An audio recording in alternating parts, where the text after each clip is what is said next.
sa sinabi nga ni Attorney Levy Baligod kahapon, and then yung mga accusations ng 18 ex-Marines Expected na na si yan. President Marcos Yes, daw sagot po na ang yan. mastermind sa pagdadala ng mali-maletang pera sa bahay ni See? President Marcos and din ni Representative Saldico.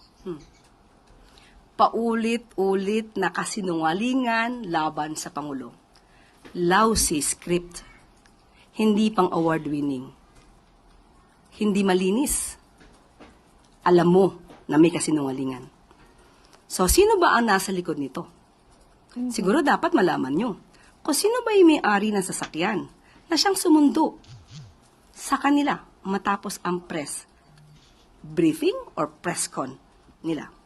So, paulit-ulit na kasinungalingan. Sino po kaya? Sino sa tingin niyo? Dapat nyo siguro malaman kung sino talaga. Alamin nyo muna. At baka kayo, I believe, hindi kayo magugulat. Same people.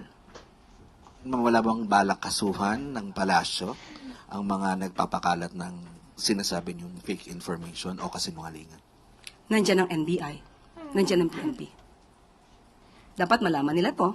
Obligasyon nila na kasuhan ang mga nagpapakalat ng fake news. Dapat pa ba silang utusan? Hindi po. Obligasyon ng NBI, PNP, DOJ. Taranta na yan, taranta na.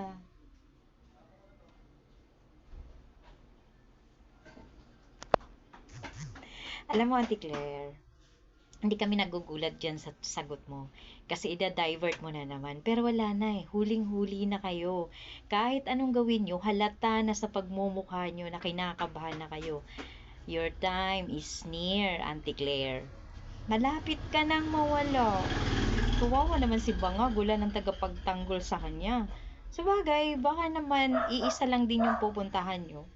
Baka magsama-sama din kayo sa kulungan kasi syempre, kawawa naman siya pag sila baki lang, di ba? Dapat may sidekick sila para may mauutusan pa rin sila. Kahit nakakulong na, mayroon pa rin silang aso. Nakasama. Kabado na, di ba? Kabado ka na, Auntie Claire, halata. Sino po